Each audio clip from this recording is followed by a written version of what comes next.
Ludwig Wittgenstein's first published work, the Tractatus Logico-Philosophicus, one of the great manifestos of positivism, and it's decidedly a young man's work.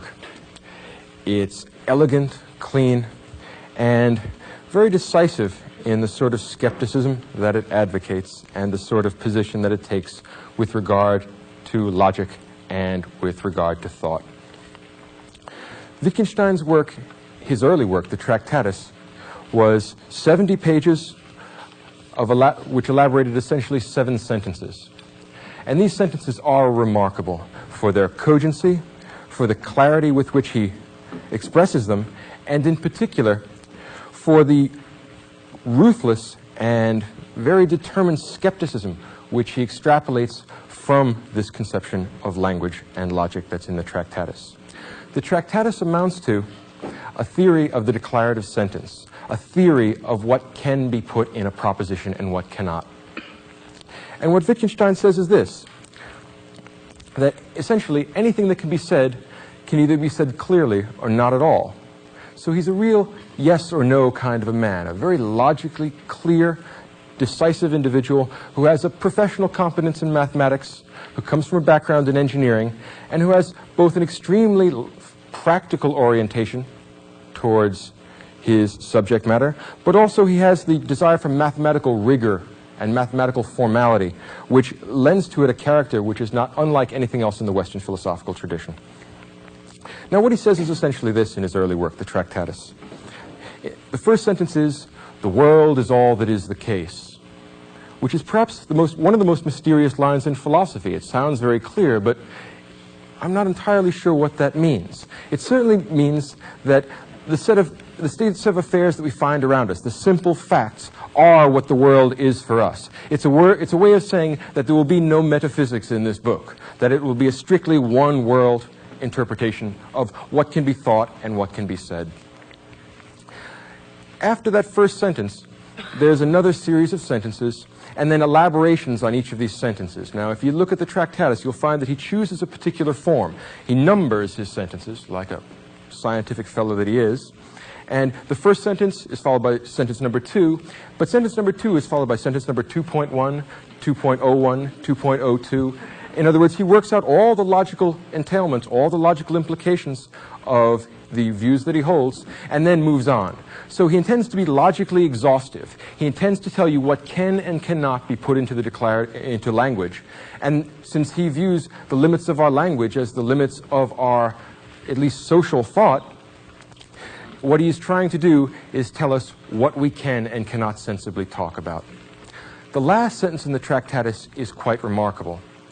What he says is, after finishing the 70 pages of extrapolation and elaboration of this theory of language, he says, what we cannot speak about, we must pass over in silence. What that means, of course, is that he is expelled, he is excommunicated many different kinds of discourse into the realm of nonsensicality. In many respects, Wittgenstein is as skeptical as a person can get. Only that which can be expressed can be taken seriously as a set of philosophical propositions. And once you get to the limits of our language, we have reached the limits of our thought. The possibility of going beyond language simply doesn't exist. If we were going to eschew language, if we were going to get beyond it and eliminate it, what would we do when we tried to communicate, when we tried to think? I mean, we'd have to hold hands and have a seance and try and read each other's minds. So once we've gotten to the very limits of language, we've also gotten to the perimeter of that which can be known. So Ludwig Wittgenstein, the young man who wrote the Tractatus, believed that he had solved all possible philosophical problems. Not only all philosophical problems that had been developed in the previous 2,500 years of philosophy, but all philosophical problems that could ever be raised. Because if you're going to ask a question, it's going to be in language, and one assumes that the response to your interrogatory will be a declarative statement, and if it fits into his theory of the declarative statement, then it checks out, and we're okay. But if it doesn't, well, then it's simply gibberish. The popular expression of this is found in A.J. Ayer's Language, Truth, and Logic, the lecture that Professor Staloff just gave. gives you a very clear conception of the profound skepticism and the extreme logical tidiness that we find in this tendency in philosophy. You could call logical positivism physics uber alles, physics over everything. We have logic, we have physics. That's what real serious scientific philosophers do. Anything else is essentially poetry or religion or neurosis or something like that. It's not to be taken seriously by real tough philosophers. Now, Wittgenstein's book caused a sensation among the handful of people that initially could make any sense of it, because it is an exceedingly difficult book. It is surely one of the most difficult works in modern philosophy. Should any of you be brave enough to undertake a reading of it, first take a course in formal logic, and then prepare to give up 6 months or a year of your life. That's not a joke, perfectly serious. Now, Wittgenstein's book, when published, created a tremendous sensation. He got a professorship at Cambridge, and he was lionized. Everywhere, students and professors of philosophy said, finally we've had a real breakthrough. Finally we've had someone who on his own could create new approaches to philosophical problems that were unprecedented, that were easy to understand, or not easy, but understandable and communicable, and it seemed to be definitive. As I said before, the author of the Tractatus Logico-Philosophicus thought that he had solved all possible philosophical problems. A remarkable attempt, if not a remarkable success. Now, as his work was absorbed, as he got a band of admiring, or perhaps not even admiring, adoring students and colleagues, Wittgenstein became rather uneasy. Now, perhaps it's a question of temperament. Some philosophers like the idea of being adored. If you think of someone like Hegel, students would have to adore someone like that, would have to look up to him. That would make him feel that he was moving in the right path in philosophy. On the other hand, it disturbed Wittgenstein profoundly.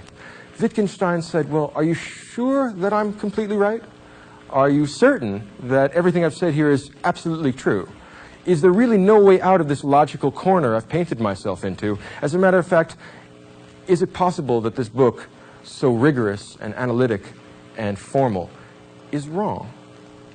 Now, in that respect, he was not only light years ahead of his contemporaries in putting this book together, but he was several more light years ahead of them in calling it into question. So at just the time, during the 1930s, when he is reaching tremendous international renown, tremendous international success, Wittgenstein, the isolated, somewhat odd Socratic, had to ask himself, am I sure, and how do I know? And he offered a self-criticism of his own work, which was more trenchant and more powerful than any criticism that could be leveled at it from the outside. So just as everyone in the world was beginning to worship at the idol of the young Wittgenstein, the Wittgenstein of the Tractatus, the toughest logical guy around, Wittgenstein began to have misgivings, and these misgivings generated a whole series of work that occupied the entirety of his life until he died in the early 50s. He refused to publish after the Tractatus. He did publish one paper under protest, decided that he didn't like it after he had done it, and would put nothing else in print.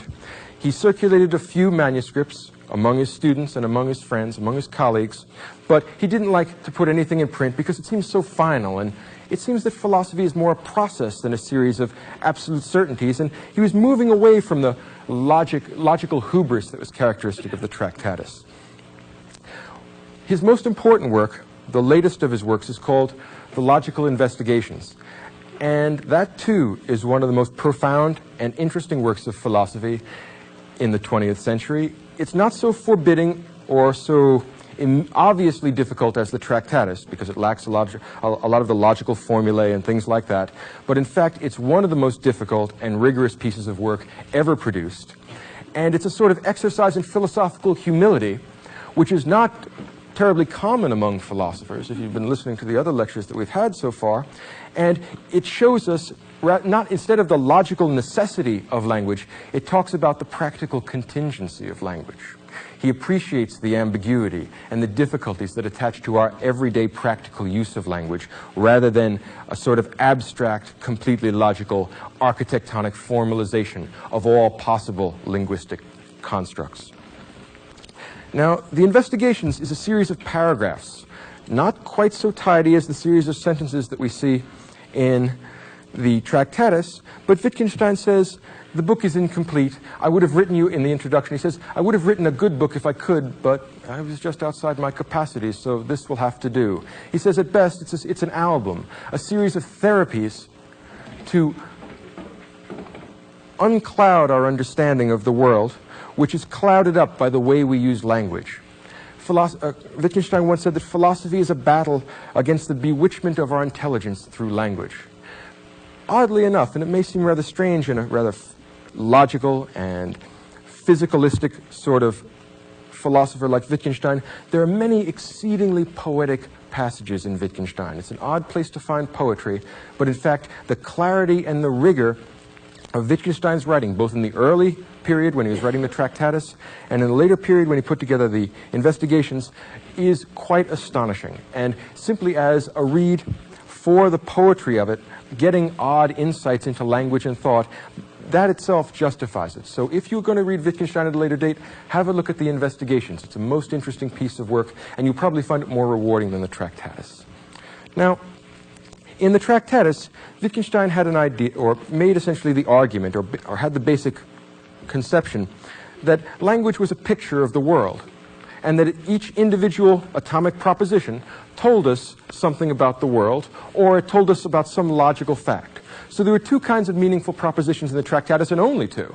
There were deductive facts, and there were inductive facts.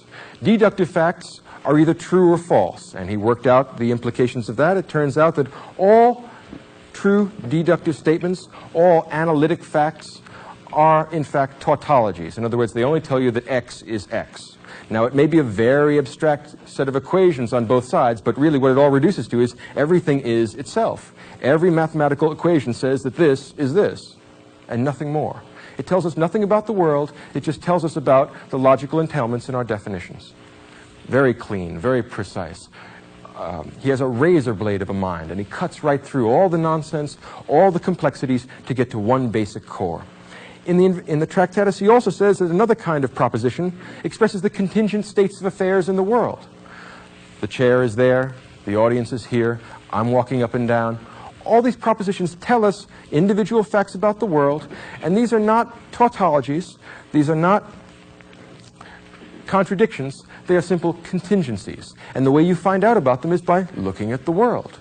Elegant, simple, lovely. Perhaps a little too simple, perhaps an oversimplification. In his later work, when he gets to the Investigations, Wittgenstein has decided that instead of language being a picture, he wants to treat language as a game, as a set of social practices which overlap and which don't have one universal skeleton key which allows us to open all linguistic doors. Instead, there are a plurality of overlapping games which have a certain degree of consistency within them, but there's no one unifying characteristic that covers all possible linguistic expressions.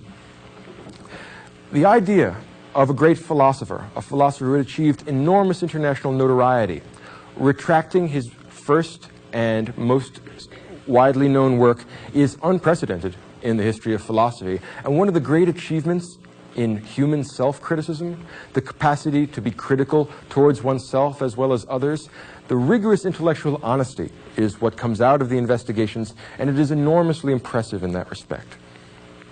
Now let's think about the idea of language games. Wittgenstein says that there are different kinds of games that we play, and that language can be subsumed under that idea, and that not all these games are perfectly identical, and that there's a certain degree of ambiguity that attaches to some games rather than others. And in fact, the plurality and diversity of language makes it resist any attempt to find a universal kind of algorithm which allows you to get through all of it. Remarkable change of intellectual orientation comes here.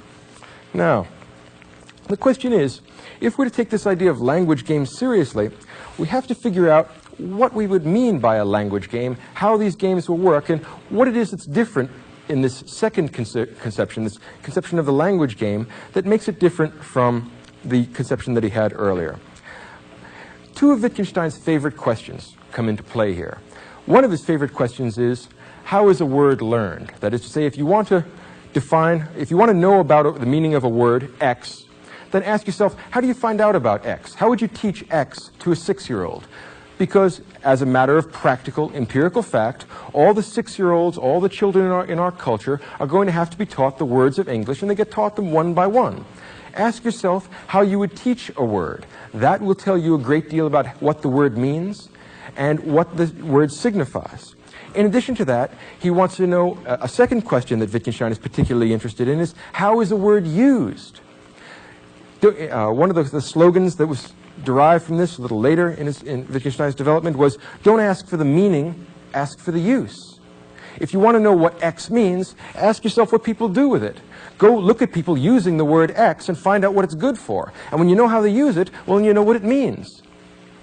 This change from the logical necessity of language to its practical contingency is a fascinating turnabout. Now, let's think about the word game. I assume all of us have a sufficient command of English to roughly know what a game is. And the problem is one of definition. How will we define game? Well, let's think about our 6-year-old. Let's call him Johnny. And let's say we want to teach a game to Johnny. Now, by 6, most children actually know what a game is already. And the question is this: how did we teach Johnny the term game? And how do we know when Johnny understands the word game? And what does it mean for us to define the word game?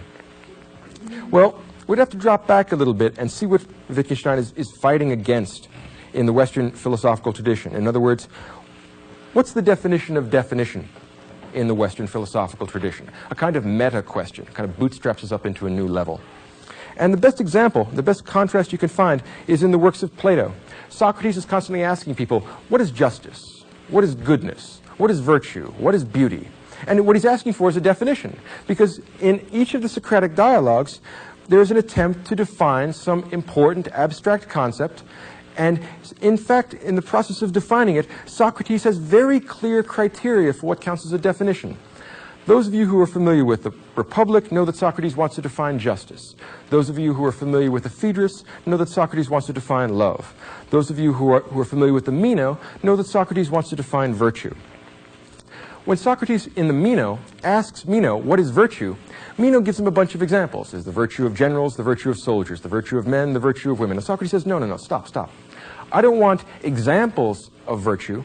I want to know what virtue itself is. I want to know some quality that every virtue has and only virtue has. In other words, Socrates demands that virtue be defined in the way that we define odd numbers or triangles. He wants the canons for definition to be strictly mathematical. It goes back to the fact that the Greeks were primarily concerned with mathematical epistemological questions, or at least Plato was.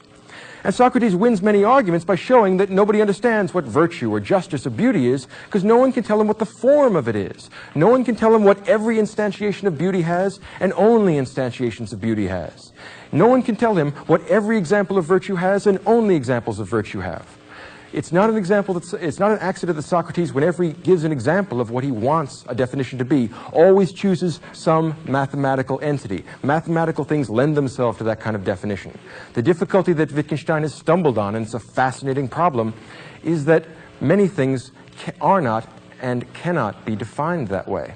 In other words, he thinks Socrates is unintentionally playing intellectual sleight of hand by demanding of people something that couldn't possibly be there. And then it turns out that when the people try and give him what he wants, they end up looking stupid because they're on an expedition to do the impossible. A remarkable insight. Wittgenstein offers us a new idea. Let's go back to Johnny and the game.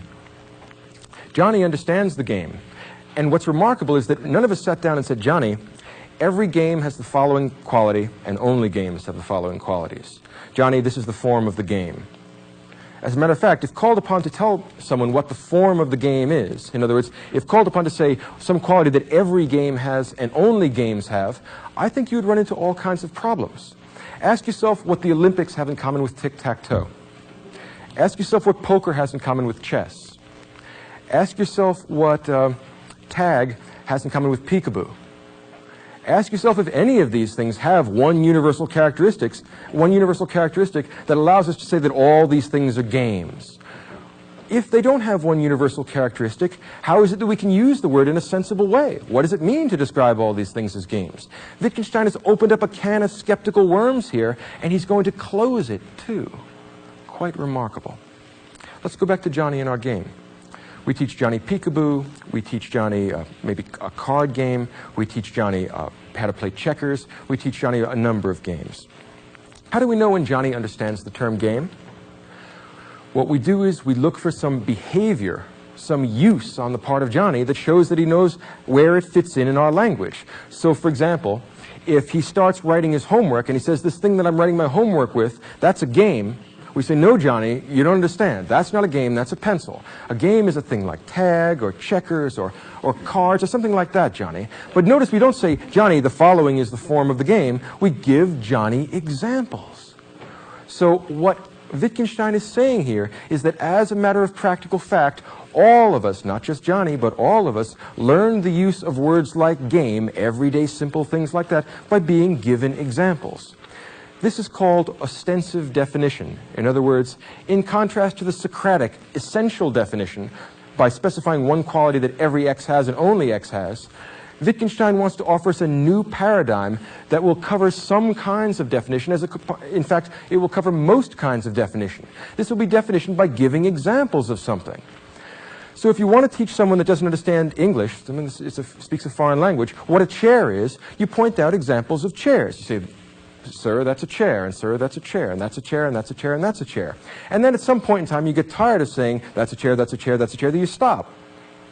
And then after that, if you want to find out if this person understands the word chair, you ask them, could you use that in a sentence and point out a few things? And if they point to the sky, or if they point to a mountain, you understand that they don't understand what you meant by chair, and you have to give them some more examples. If, on the other hand, he says, that's a chair, that's a chair, that's a chair, then you have as good a reason as you are ever going to have to think that he understands the word chair. And this is not restricted to the word game. It is not restricted to the word chair. This accounts for almost all the definitions we have of almost all the words we use every day. It's remarkable about Wittgenstein that unlike Plato and Spinoza, who can confuse us and baffle us with the most profound intellectual constructs, Wittgenstein can baffle us with the contents of our closets. Wittgenstein can baffle us with the objects on the table. Wittgenstein can make it amazing that you should know how to use the word sugar or salt. Remarkable, but not remarkable. What Wittgenstein has done is gone back to the way words actually work in the practical, empirical world. He started out his career as an engineer, and then he moved into mathematics, and the desire for mathematical formality sacrificed common sense. And now, this is a revival of common sense. This is common sense in a way with a vengeance. Think about the paradigm of 6-year-olds. If they understand what game means, don't tell me that us philosophers don't. And if we can't specify some quality that every instantiation of the word game has, and only such instantiations have, then why should we believe that there is such a thing? Now, this doesn't sound like all that great a breakthrough, perhaps, but stop and consider it.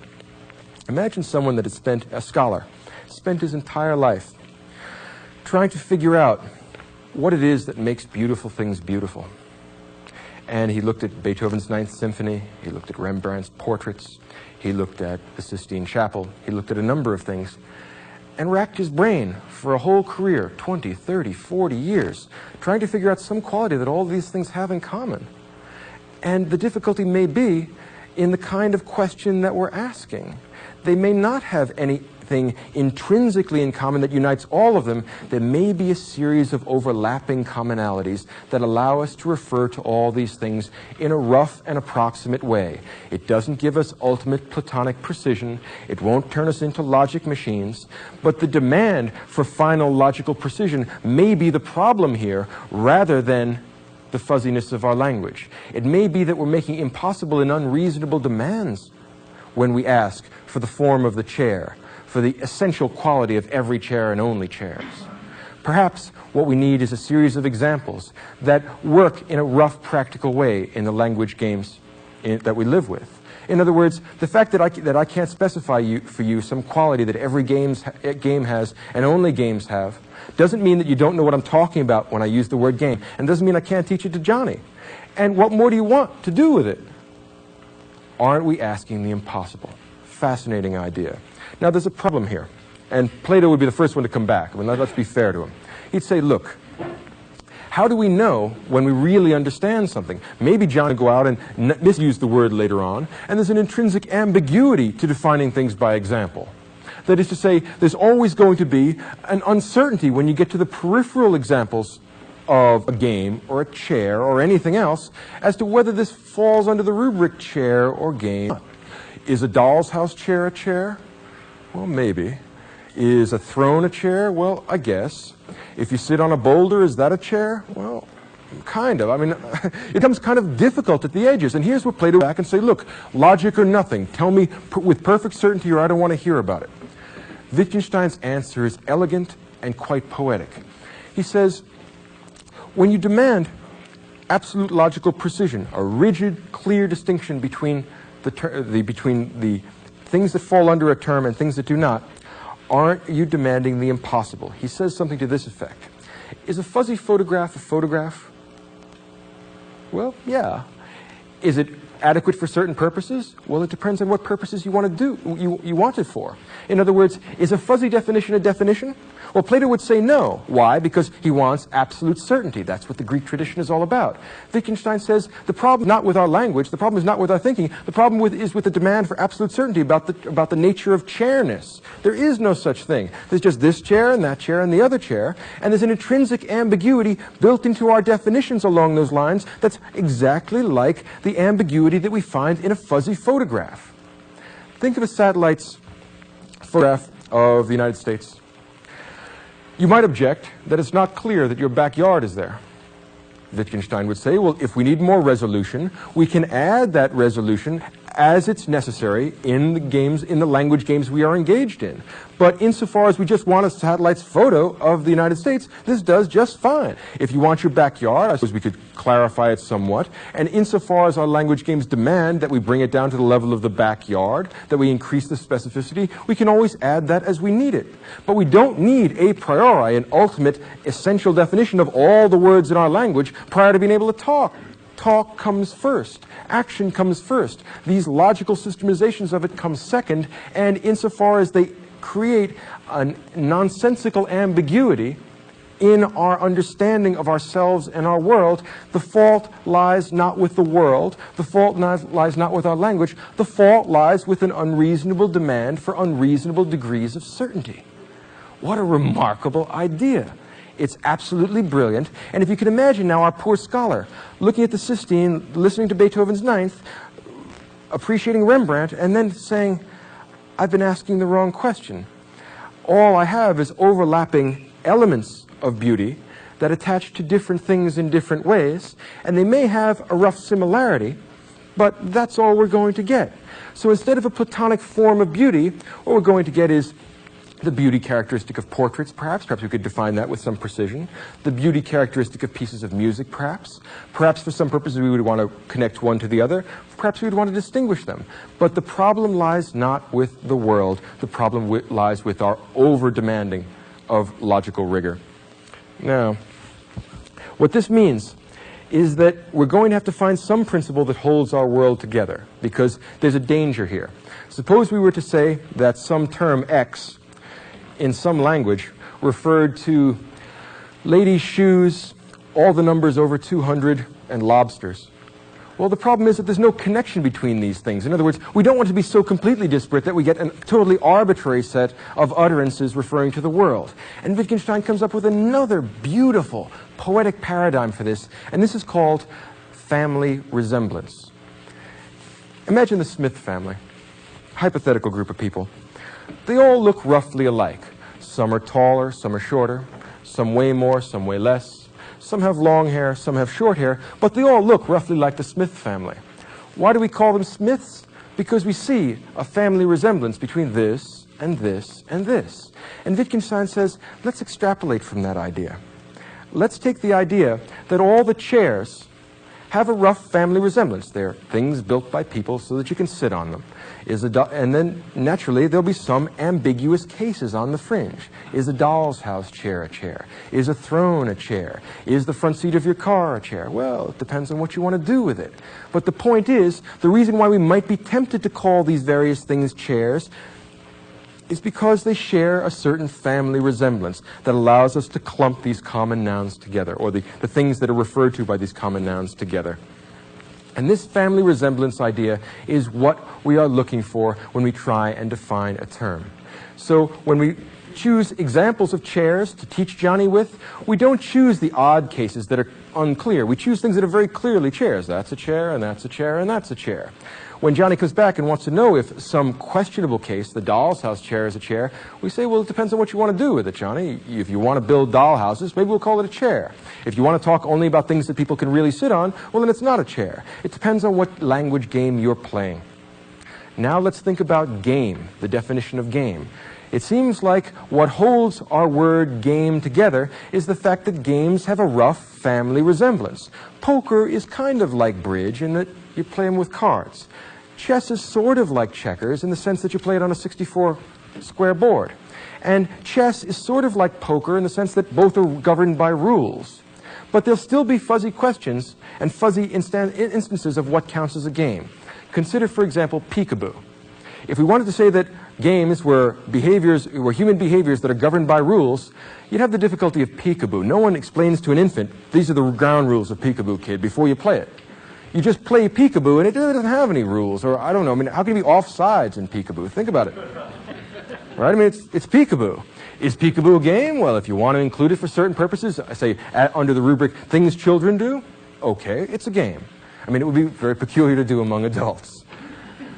On the other hand, if you want to say that games are rule-oriented behaviors, well, then it's not. What hangs on the question of whether we can absolutize this or not? Wittgenstein points out, nothing. What a liberation from physics uber alles. What a tribute to common sense and everyday experience. What a great intellectual honesty that allows him to break through this into a new domain of rough expressions, of everyday language, of the way we really live. Wittgenstein says in a very memorable passage that some mathematician had tried to demand complete logical rigor. His name was Gottlob Frege.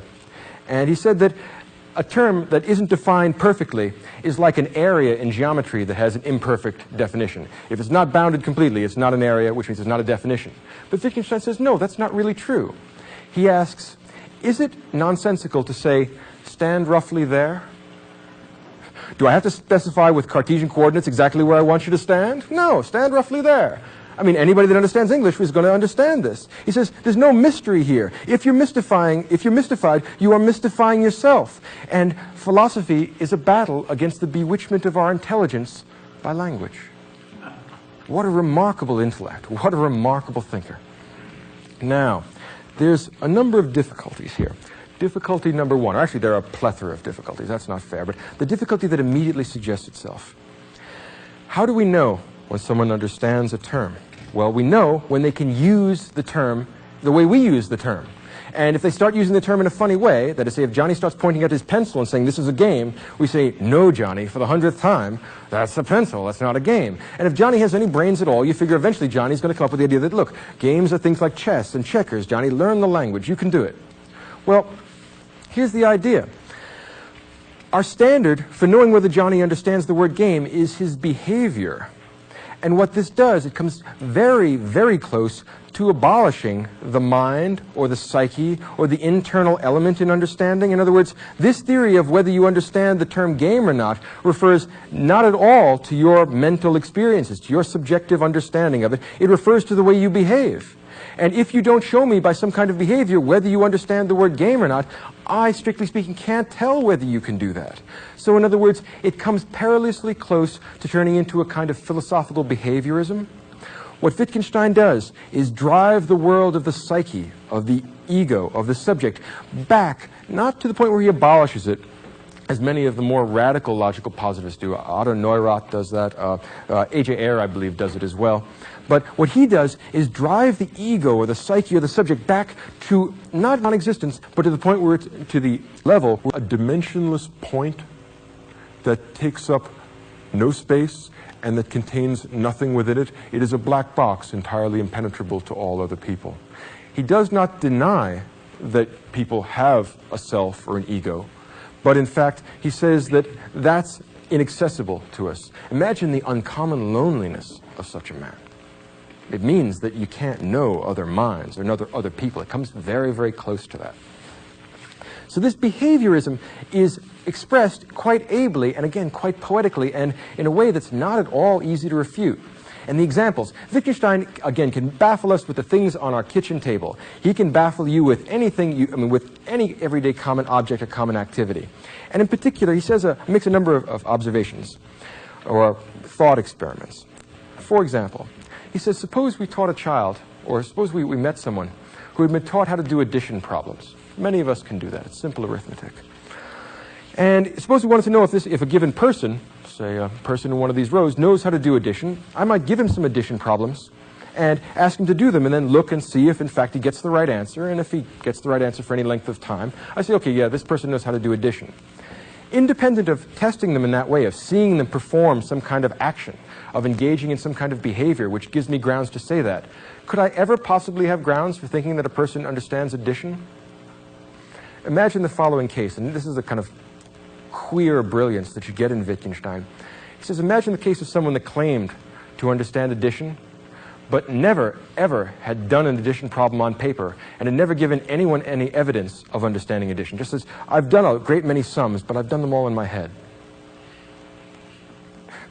Imagine the strange condition you were in now. How can we tell if this person understands addition? Assuming that they're not willing to do anything out here in the world that we can see. Take it on faith? Well, imagine where that's going to lead us. Imagine people claiming that they understood Swedish, with the exception that they had never spoken any Swedish, and they had never read anything in Swedish, but they want you to believe that they know it.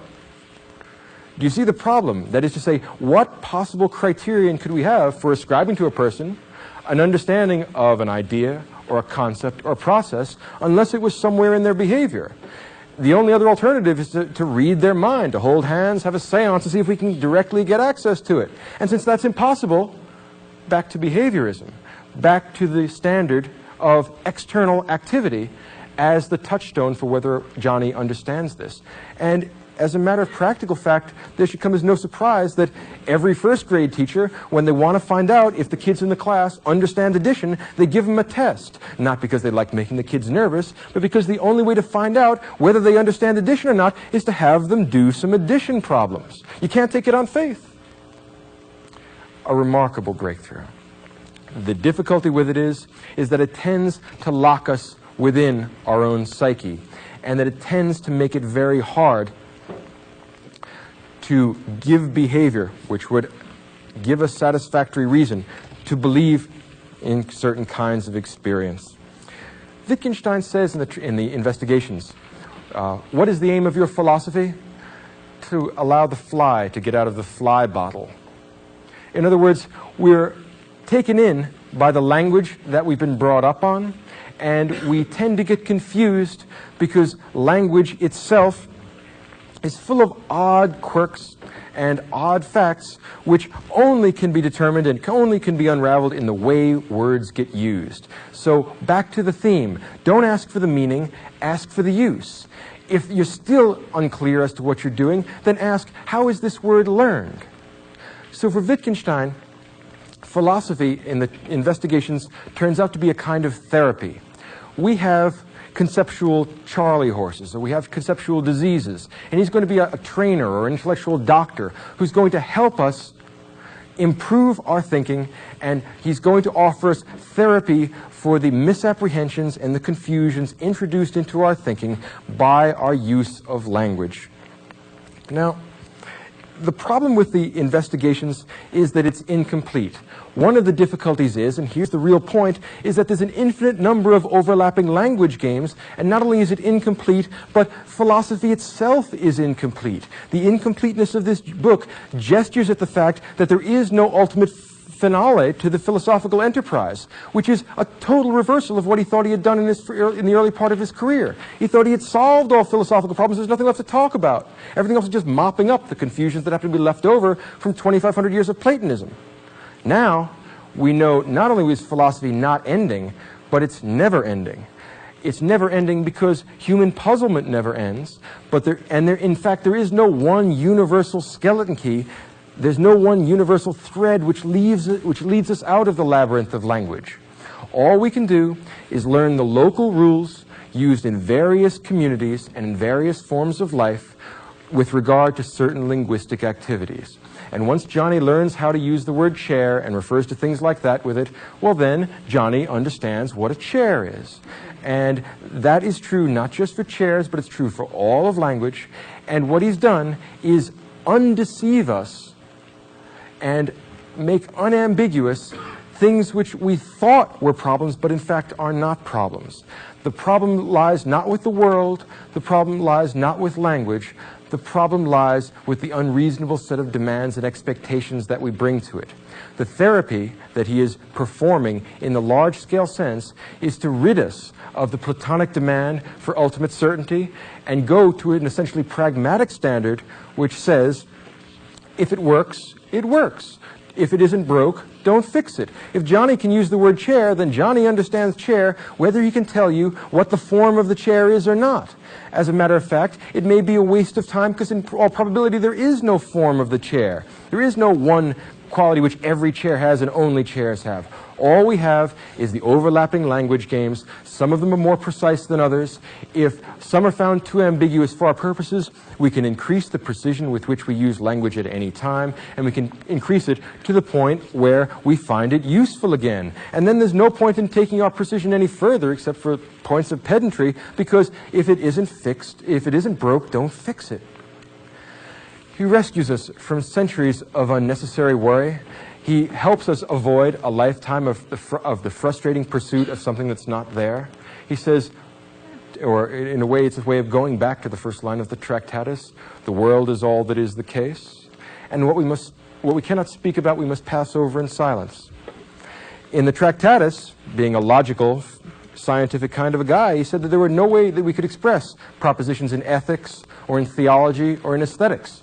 It's too gooey and ambiguous for him. Later on, he comes back with this idea of the fuzzy photo. We can talk about ethics, we can talk about aesthetics, we can talk about theology. The difficulty is that they're very ambiguous, very fuzzy words. The question is the fuzziness of our discourse an impediment to understanding each other or not? If we get an understanding of what someone is talking about when they talk about beauty or about God or about religion, if it communicates with you, and you can tell by whether they use it in the proper way, well, then it's working just fine. If it's too ambiguous for our purposes, then sharpen it up. We are rescued not only from an extreme skepticism, we are rescued from chasing our own tails around like puppies. In that respect, Wittgenstein represents a retreat from philosophical hubris. He is a hero in the Socratic sense because he's not only willing to criticize others, he's willing to criticize himself, and he's unwilling to accept the flattery that comes with philosophical breakthroughs when you yourself have conscientious misgivings about what you've written. As an example of intellectual honesty, Ludwig Wittgenstein is without peer in the last 500 years of philosophy. One of the greatest thinkers, and in that respect, one of the greatest souls of all. And as a matter of just empirical, personal fact for him, he was one of the loneliest and most, how can I put it, distant of men. And part of it comes from this extreme logical rigor. Part of it comes from this willingness to ask new questions, willingness to even undermine one's own conclusions. But it also connects to the fact that Wittgenstein himself wanted to bring philosophy down to this world. And it amounts to the idea that what we cannot speak about, we must pass over in silence. And the domain of silence, it turns out in the investigations, is not as great as we had thought.